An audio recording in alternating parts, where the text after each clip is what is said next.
Let's talk about how to stop blading your iron shots and start making some pure contact. Hey guys, it's Michael. Welcome back to another video. Before we get into it, make sure to hit that subscribe button. It helps me out a lot and allows you to not miss another one of my videos. And as always, I'm going to explain these tips in a super easy to understand way for you to go implement directly into your game. So I just made a video on how to stop chunking your irons. You can check that out here. But we're going to talk about the opposite today, and that's how to stop blading your iron shots. We had a debate in the last video. What's better, what's worse, chunking or blading?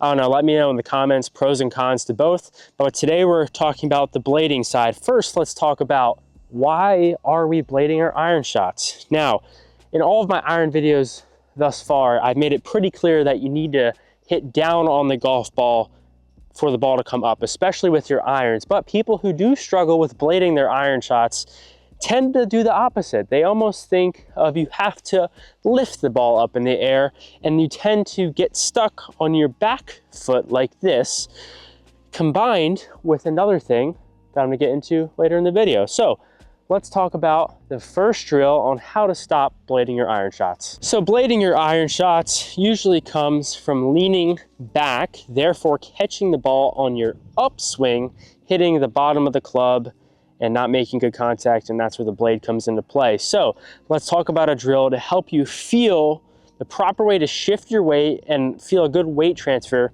in your golf swing. So like I mentioned, people who blade their irons tend to get to the top here, lean back, try to lift that ball up in the air. Instead, I would like you to set up with the ball off your front foot, so right off my toe, and take your back leg, step it behind you. Now, take a couple of practice swings without falling down. If you are someone who tends to blade their irons, it's gonna be very hard for you. You can make this more difficult by putting it up on your toe or plant it with your back foot like this, doesn't matter to me. But if I'm gonna go like this and try to make a swing here and I blade my irons, I bet you're gonna fall on that back leg. That means you're just not transferring your weight properly.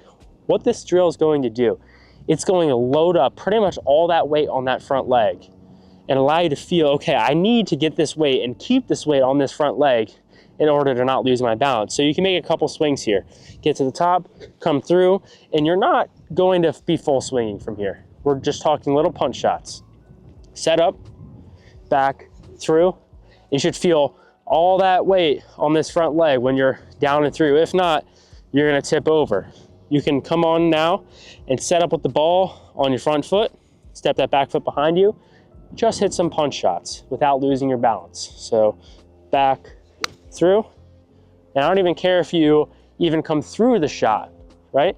You could take a swing and step through. That's all good with me. As long as we're not leaning back, that's what I want you to feel. So by doing this, right, in our golf swing, there's a weight transfer.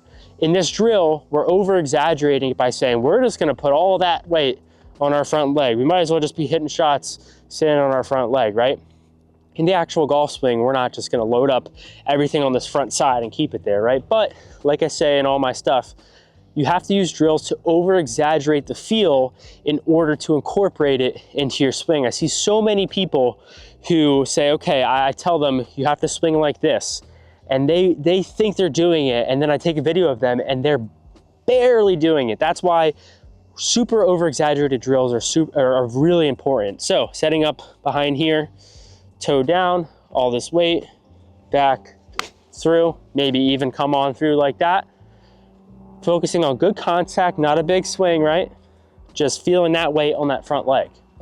Now, the second thing which I said, which is just really not helping you if you are blading your irons, is ball position. It seems so fundamentally easy that how could you possibly mess up ball position? Well, each one of your golf clubs is a different length, and each one of them has a different low point, which means each one is going to hit the ground at a different point. More likely than not, I see in a lot of beginners, and understandably so, because you don't know what you don't know, right? It's all good. But I see so many people set up. I'm gonna use this as my visual aid for my ball position. I'm gonna set it up just behind the golf ball. Set up pretty much with everything super far forward like this. Now, even if you're a really good golfer and you set up with a super forward ball position, I just have a 7-iron here, it's gonna be really hard to make good contact because this club is not long enough to have a low point this far forward in my stance. If I'm making a swing, even if I have all the correct fundamentals, this club is actually already coming up by the time it reaches the ball. Therefore, you're gonna hit the bottom and there's the blade. So be conscious of your ball position. It's super important. I have a 7-iron here, and put a stick like this. It's going to really help you out. I bet you more likely than not, most people play the ball way too far forward or just don't think about ball position. I'm a victim of it. You know, you're out in the course, you got a 6-iron, 5-iron, 4-iron. I'm just gonna go hit the shot, right? Maybe focus on my target. Think about ball position, that's like the last thing on your mind, but it's super important. So when you're on the range, you wanna reinforce these things so that way when you get onto the course, you're gonna see some success. So I have a 7-iron here. I'm playing it just forward of middle. If my middle's here, maybe a ball forward. And I'm setting up here. Now, implementing the last drill, I'm not loading up all my weight here, but what I'm sure as heck not doing is leaning back on my way through. As I'm coming down and through, I'm gonna feel pretty much all this weight post up on my front leg, right?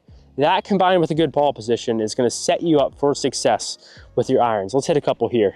Focusing on tempo, nice and smooth, and getting that weight to the left side. Be super careful that when you get the weight to the left side, you don't push your hips forward, because look at this. Now, I'm all of a sudden blading it again. You're leaning back. So weight transfers, chest stays down, weight gets on the front side. Let's hit a couple. Good ball position, double check that.